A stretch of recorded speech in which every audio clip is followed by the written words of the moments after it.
All right, so I see that Scottejaye here has uploaded a video called Top 10 Tips to Prepare for Phase 2 of Season of Discovery. This is going to be a good video, okay? Let's see what it is. Let me full screen this here. There we go. Whilst the journey to 25 and even the content at level 25 has been a lot of fun for some people, it's got to that time now where people are looking forward to the next phase and things that you can do now to start preparing for it. That's been some crazy things like trying to stock up on certain items that will be able to make your journey to level 40 quicker than others, and even planning out what your pre-biss is going to look like at level 40. I figure I'm just going to dungeon grind. I'm not going to stockpile quests or quest items. I'm just going to go inside of a dungeon and just dungeon grind. I think that's probably what I'm doing. Although, can I show you guys something real fast? If you go on Twitter, his name is Egrind. He's one of the classic WoW developers. He posted something on Twitter that was kind of curious the other day. I'll just skip to the part that's important. Dungeon grinding is one thing, but who's to say there won't be other new things to help with leveling? So maybe they're going to put some new content in to help us level up, based on us not knowing what new items are going to be added. Now, whilst that's a lot of fun, I want to give you 10 things that I personally am going to be working on over the next couple of weeks getting ready for Phase 2. And to be fair, some quite basic ones where you'll be like, oh yeah, I didn't actually think of that. Well, I mean, hopefully, or this video is pretty pointless. Starting with some of the basic ones first. Gold. Now, what we was all saying before Season of Discovery launched was how difficult it's going to be to make gold at level 25. How wrong we was. With Blizzard drastically increasing the amount of gold we was actually getting from quests when we were level 25, it actually made it pretty easy to come by gold. But going into any future phase, there's a lot of gold already in the game. Like I know several people. I know a lot of people in my guild. They have 1,000 gold. They've got over 1,000 gold. I'm like, what are you doing? What's going on? There are people making a ton of gold, boosting 10-man Black Fathom Deeps GDKPs because they've got 15 level 25 characters and they do BFD GDKPs all day. It's crazy. People have a lot of gold already. In any version of World of Warcraft with a decent amount of gold is always going to be important because there's always going to be new items or mounts or something that you can buy which just gives you the edge if you're going in lumped up. Now, you're probably thinking the primary reason you want to get gold is so when you ding level 40, you can buy your mount. Now, originally with no reputation reduction, it was around 100 gold to get your mount and your training at 40. Well, in Season of Discovery, it's actually been reduced. So the mount with no reputation standing at all is 40 gold, while the training is only 10 gold. Now, you can see that mine's 9 gold and 36 gold for the mount, but that is based on my reputation. So 50 gold for your mount.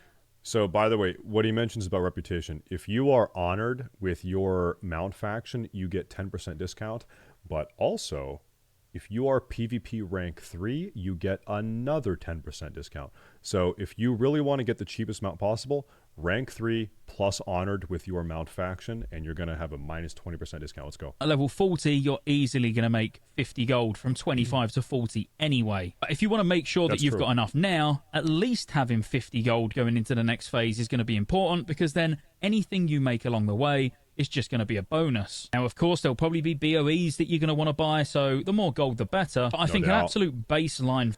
Right now, in the level 25 meta that we're all part of at the moment, there are already BOE pieces of gear, level 25 BOEs, that are worth 400 gold. People are buying gear for 400 gold sometimes.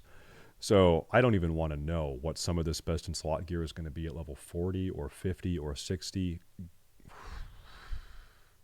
Figure to go in with would be 50 gold, which is not that difficult to come by. As I say, just go and do some quests. And you're probably like, well, if I go and do the quests now, what am I going to do when I ding 25? Well, Blizzard did actually say they're looking at ways to alleviate that issue. Blizzard are already aware that people have been doing these quests to try and make some gold. So they've actually said they're looking at something to do there. And they specifically mentioned the supply logistics boxes and potentially increasing the amount of XP that you're going to get when you hand those in. So if you've done loads of quests, I wouldn't worry about it too much. Blizzard are already thinking about it. My recommendation would still be right now, if you want to make some gold, to do the lower level quests, so like finishing off Southern Barrens, even Ashenvale, places like that, so you're not actually going into future zones that you're going to need to get XP from. But then that does come down to a few future points which we're going to talk about, which actually might change your mind. The second is getting as many... I'm trying to think like what they could possibly do to help people level up. I guess they could make it so you can carry multiple boxes. So it's like maybe, okay, if you're a level 25 character and they increase the level cap to 40, well, I've already done all of my quests and I don't want to have to dungeon grind. Well, what if you go kill monsters randomly in the world and the monsters drop boxes and you can carry as many boxes as you want? They're not unique, they're not capped at 1 anymore, and then you can turn in boxes for XP, right? So if you don't want to dungeon grind and you've already done all your quests, you're kind of out of options, you can just go grind mobs and get boxes and then turn them in. I don't know. Like that's fine, I guess. That's something to do. Profession materials as you can, particularly for the 150 to 225. Now, this is important not even just for your own professions, but even professions that you don't have, because initially they're going to be selling extremely fast, because it looks like Blizzard are putting a big emphasis on professions, so you can more or less guarantee that in Gnomeregan, which is going to be the next raid, the level up raid, it's going to be probably going to be crafted items in there that are epic for most crafting professions. I'm telling you, this is total speculation, but I think it makes a lot of sense. You know how you can make a mail epic, chest piece? You can make leather epic gloves, and you can make cloth epic boots right now. I would bet money that in Phase 2, the Gnomeregan raid, Gnomes, I bet it's going to be engineering. I bet you'll be able to make an epic engineering helmet or something. I think engineering stonks are going to be through the roof. I really think so. So maybe think about leveling engineering early. If you believe in what I'm saying, and I don't know, this is just total speculation, but I would bet engineering is going to be worth a lot going into Phase 2.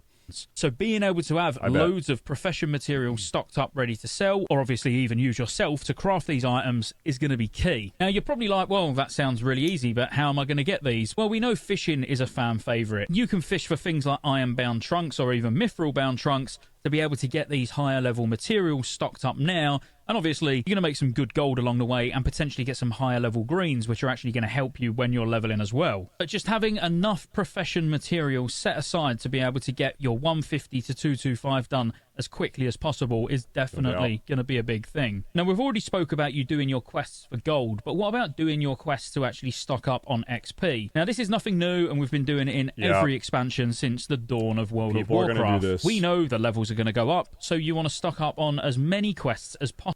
I'm going to be honest, man. Like, I just don't care enough to do this. Because if you do this, you're going to be able to shave off like 3 or 4 hours off of your 25 to 40 runtime. I just don't. It's like I just don't care. I don't care enough to do it. Whatever. Okay.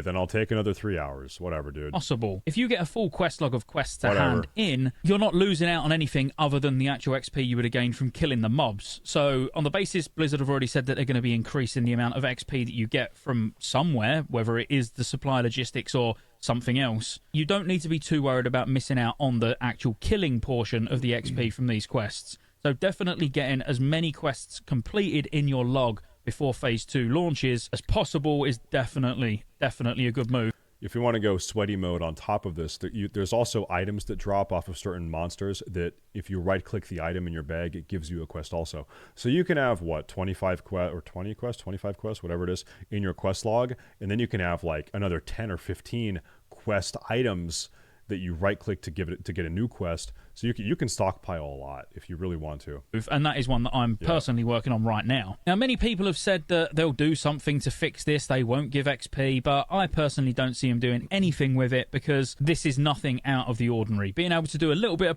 of... this is a big discussion. I wonder if he's going to talk about this. Big discussion ongoing right now in the classic WoW subreddit where people are stockpiling hundreds, billions of Warsong Gulch Marks of Honor. They are deleting them, and then you're able to item recovery them using the item recovery function because you can turn in 3 Warsong Gulch Marks of Honor. It's a quest. It's a repeatable quest. It doesn't only give you rep, but it gives you experience also. So people are right now industrially farming Warsong Gulch for the marks, deleting them, counting on recovering them. You've got people right now that are able to get from 25 to 40 in like 10 minutes because they've got enough marks to do it. They just sit by the mailbox turning in marks. It's possible if you have enough marks. Preparation, let's face it, you might get 1 level out of all of these quests, but being able to do a bit of preparation now, Blizzard, I think, like that. Now, the next one's really basic, but one that you might not have actually done yet or even thought about, and that's making sure that you've got the flight paths that you're going to need from 25 to 40. Now, you might not know which flight paths you're actually going to need, but if you use something like Rested XP, you can literally look through your 22 to 30 and then 30 to 40 and look at all the zones that you need to go to. So for me, for example, I haven't got the Thousand Needles flight path, so I'll be making sure that I've got that. Even then going further forward to the 30 to 40 part, I want to make sure I've got the Desolace flight path. I want to make sure I've got the Arathi Highlands flight path. This does now, when you're using time. something like Rested XP, so it's already laid out and you know where you need to go, obviously it does make it easier, or certainly easier to plan. I mean, you all know I'm a slave to the blue arrow. It just makes leveling so much faster, which actually, let's put that as one of the tips. If we're talking about the quickest ways to level, then Rested XP is one of them. Yes, you have to pay for the guides, but no, you could have been using it in Phase 1 for free, because 1 to 20 is just part and parcel of the actual add-on itself. The good thing what they've done with Season of Discovery Can is I use your promo code? In, so when you start a new character, you can literally just pick which rune you want to go and get. It tells you what level, and then it will just guide you around actually going to get that rune. But there is so much more in here than it's simply just telling you where to quest. It alerts you of rare mobs when they're around. It even tells you what talents to pick depending on what way you're going to be leveling. Now, I know if you want to use it for Phase 2, it's an add-on that you've got to pay for, but it is absolutely worth it. And not just because I get kickback from it, because it is an affiliate link that's in the description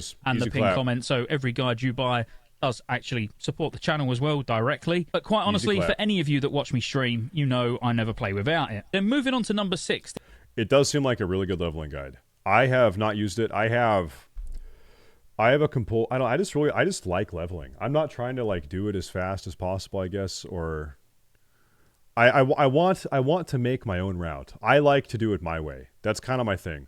Now, that being said, it does seem like a good leveling guide. My wife has used RXP, and she likes it. She likes it a lot. This is a completely different way to level and a different way to even prepare, because if you don't actually want to grind out in the open world or do quests, we know that we've got some really good dungeons coming up where you could set up a spell cleave group or even a melee cleave group and just spam the life out of Scarlet Monastery. Because you can get in there so early from going to the graveyard, a little bit higher, you're going to go library. Then it would just be 5 mages.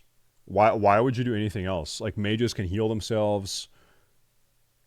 The best group in the world is just 5 mages, honestly, probably. Why not? An armory and then cathedral, you're probably never going to hit the instance lockout, and you never need to move. This is exactly how I'm going to be leveling to level 40. Yeah, this I'm is going to be what setting it up is. a spell cleave This is group, what it's and we going to are be. literally going to live in Scarlet Monastery until we all hit level 40. Now, when I said about preparing, the best way to prepare for doing this is making sure that you've got all the consumables that are going to make it quicker. Make sure you've got certain add-ons like Nova Instance Tracker, so you know you're not going to get locked out, and start thinking about who you're going to have in your group now. And to put it in perspective, we're already forming our spell cleave group.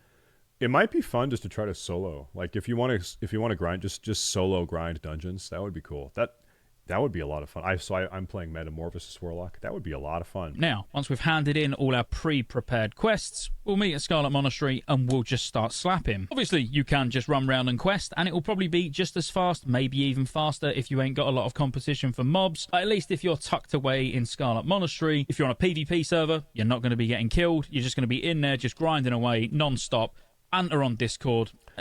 Dude, here's the thing. If you're an Alliance player, you are necessarily PvP flagged outside of Scarlet Monastery. Horde players are not PvP flagged. If you're a Horde player and you just want to like really mess with Alliance players, you can be so annoying. And Scarlet Monastery, you know, is going to be popping. Every single player on the entire server is going to be there. You could be so annoying if you're a Horde player. It's a good way to level. So then point number 7 really is a little bit tied into the spell cleave group, because I'd already mentioned it, which is consumables. Make sure you've got enough consumables for your journey to 40. This could be anything from health and mana potions to sharpening stones, elixirs, or even your mage-specific scrolls. All of this, as you know, makes you kill quicker, it reduces downtime. So having your bags full of useful items that are going to just speed your leveling up or reduce your downtime is an absolute no-brainer. And remember, the best way to handle this would actually be to get all of these consumables on one of your alts and mail them to your main. So then you can have world buffs chrono booned, so you can pop them the second the XP cap is lifted, and you can just start zooming. And every time you go back to town, you can just go to the mailbox and top up on whatever you need. Because remember, mail is an hour. You're not always going to be going back to a city to go to your bank, but Pretty much every town's got a mailbox, so keeping all of your consumables in your mailbox so you can just, let's say you've run out of health potions,